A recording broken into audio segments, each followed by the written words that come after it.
nice, beautiful pool. Nice spot. Middle of Sydney CBD.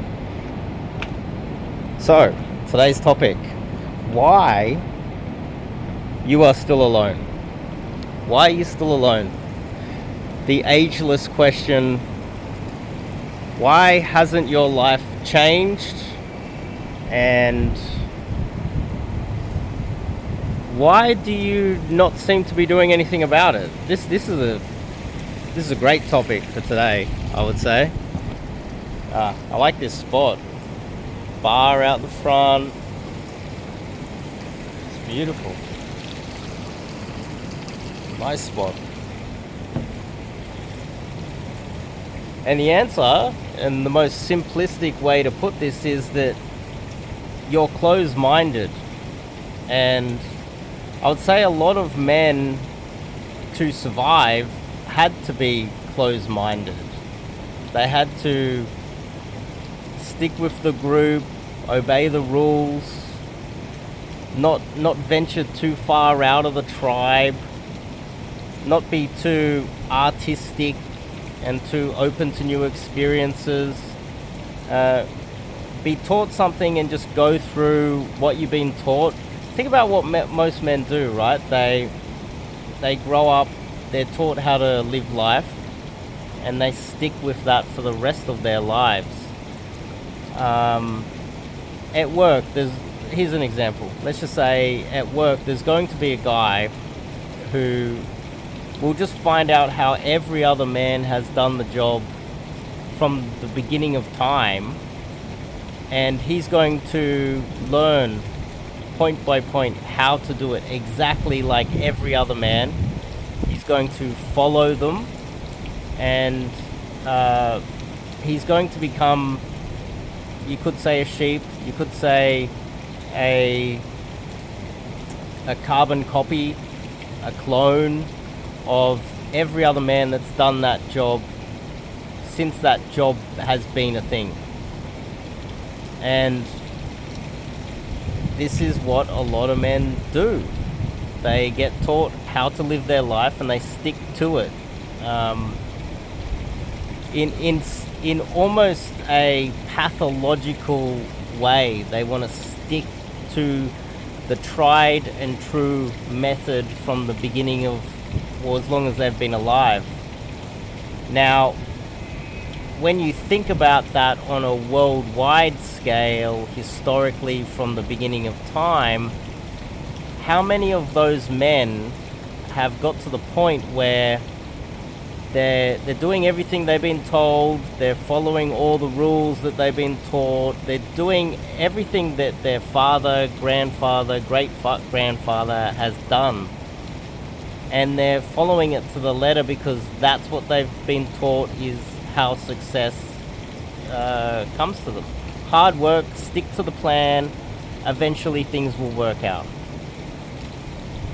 Now, how many of those men, when you step back and you look at the rise and fall of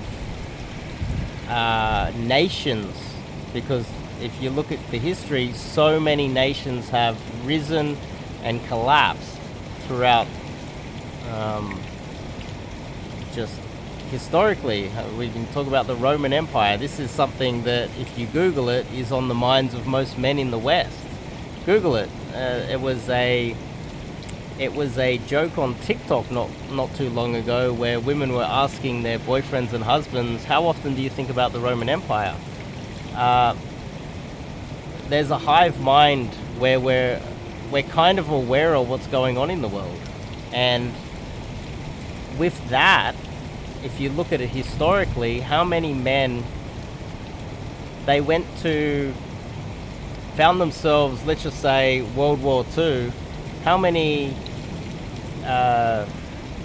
Eastern European, let's just say Poland, Hungary, go through the list of countries, French men, there's so many countries where the men woke up at 7 a.m. in the morning, they get up, they have their shower, they get ready, they put their suits on, they're getting ready for work, they turn up to work, and the tanks roll in and they get taken out of their office cubicles and put up against the wall and shot in the head.